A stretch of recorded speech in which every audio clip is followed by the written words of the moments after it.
USDA major changes. The first one is the availability of crop insurance with 2020. And one that we get a lot of calls about is interstate transport of hemp and hemp products. Any person may store, possess, and distribute non-rooted hemp products. And for a lot of folks, that's just really hard to think that could be. But any person can have non-rooted hemp products and travel with it, whether it's seeds or CBD, either one. FDA continues jurisdiction over the regulation of the ingestible and topical hemp products. Currently, there are no regulations. If you get any questions about that, we send those to our food and dairy section, and they would need a food manufacturer license if they're making ingestibles. Okay, Tennessee was the third state to submit the plan to the USDA. That was done in February, and our plan has been reviewed. The plan had to include these items, and another plan will be in the fall based on the interim final rules. And those rules are going into effect. It's not like that they're a draft and these comments. The comments, I'm sure, will be considered. But as far as what's happening in 2020, the rules that you all can read online are the rules that's going to take place. Like I said, our state was the third to submit a plan in February. The USDA has reviewed the plan and spoken with us. So there are a few issues, as was mentioned, that will have to be handled in the legislature coming up. But then after that, about 50% of our plan has been accepted already. Pretty much. That just shows the astronomical growth that has taken place in the hemp program from 2015 until 2018.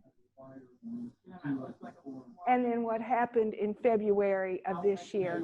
Our program actually increased over 1,000%.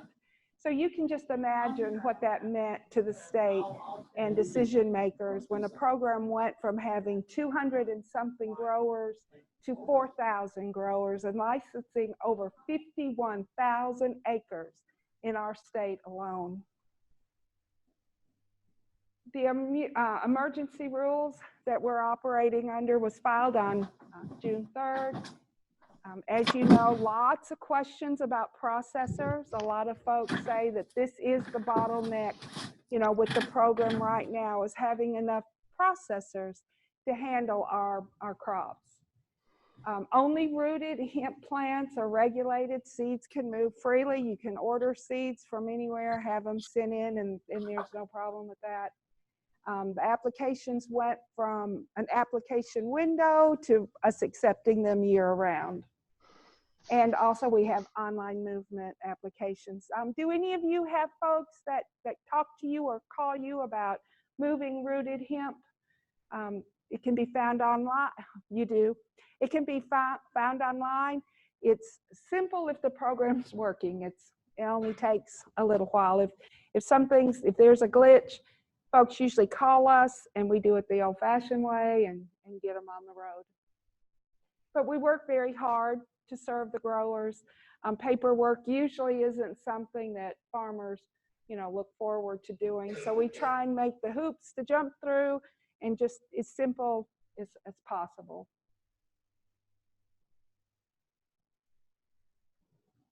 You want to do it?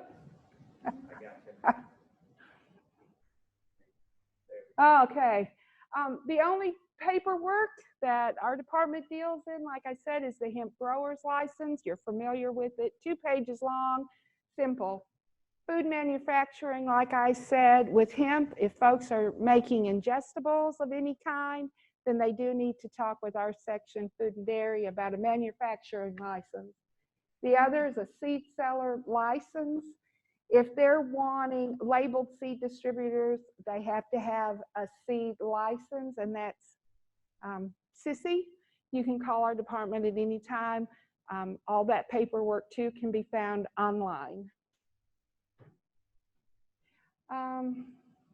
The way the rules are right now, all areas are inspected 30 days before the harvest. Self-regulation is suggested that the grower take it upon themselves to have their crops sampled by independent labs, and our fee is $150 per sample.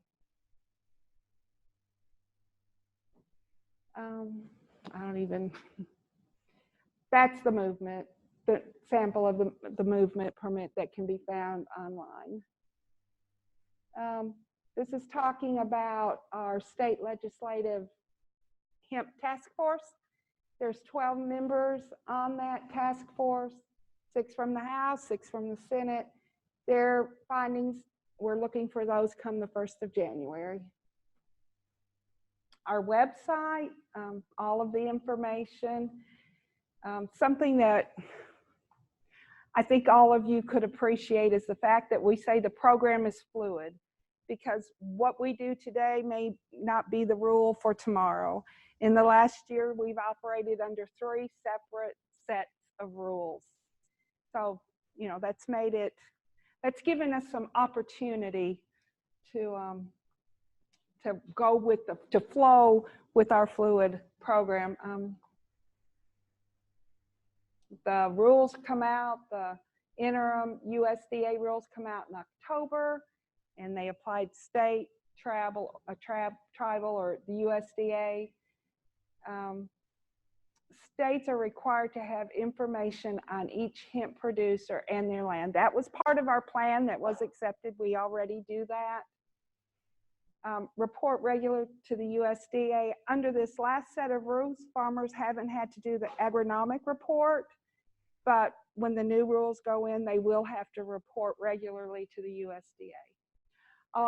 An item that's had lots of talk is USDA specified procedures for collecting and testing samples 15 days before harvest. So as I've told you, you know, we've got 4,000 growers, 51,000 acres, and just when you think that through, how with staff are you to sample every field, every variety, 15 days before harvest, and then the lab deal with that. So that's one of the opportunities that the new rules offer us to come up with a solution for that. On the 15 days, of course, everybody knows that's not nearly long enough to give the growers between sampling and harvest. Does the hemp product have to remain in the field before they can harvest it, before those tests are back? Or can they go ahead and harvest? They can harvest, but it has to stay there. It Right. can't move. Right. Right. So what I understand is that if it's over the legal limit, which is going to be 0.5% now. Well, going by new laws or old laws? Well, this coming year, Tennessee goes by the rules we've been going by. So come October, with being the fluid program we are, yeah, who knows? Okay, but I mean, right now it's have to leave their crop in the field waiting for those test results to be back. This coming year in 2020. Yes. It's harvested and it has to stay there until they get their results back. Okay, but it does not have to stay in the field. Now, well, if the field is the barn, but it's not cut and left, you know. Right. You don't want to leave it in the field is the problem that a lot of growers have with that. You know. It can be stored as long as it doesn't leave that address. Maybe I should say that. Till it doesn't leave that address, whether it's field, barn, warehouse, whatever that is. Does that answer? Yes and no, but yeah. You want to give it a go again? What I'm understanding is they can send it in for testing. Yes. And they can go ahead and harvest it. Yes. In the barn while yes. for the test results to come back. Yes. Okay. Then if they are above the legal limit. Right. Then they would have to destroy the crop. Yes. So now is it totally done? Totally answered? I think so. Okay. Everybody knows about Tennessee's one of the few that tests for Delta 9 versus total. The new rule will say total. But this year for us, it remains Delta 9.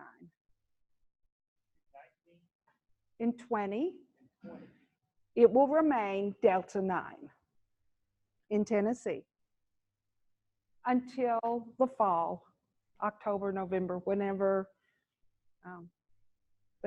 our new plan is approved and goes into action. Growing year 2020, it's Delta 9. Okay?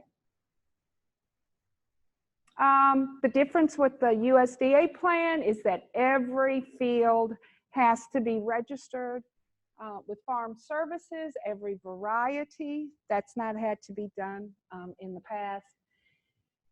15 days before harvest, and then it goes into the explanation. With 4,000 growers, over 50,000 acres, 900 samples was brought into our lab this past growing season.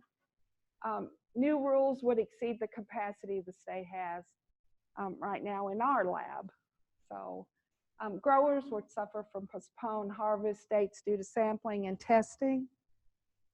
And of course, those issues cause a lot of concern. Hemp grown without a license is considered negligent. That's not. Right now, if you grow hemp without a license, it's marijuana, period. So with this, if you grow it without a license, you would be simply negligent.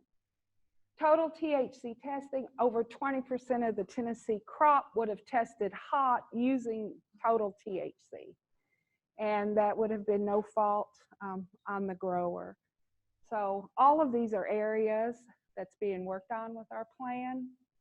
I know it's the department's goal to make it as manageable as possible for our growers, to optimize their opportunity in an uncertain arena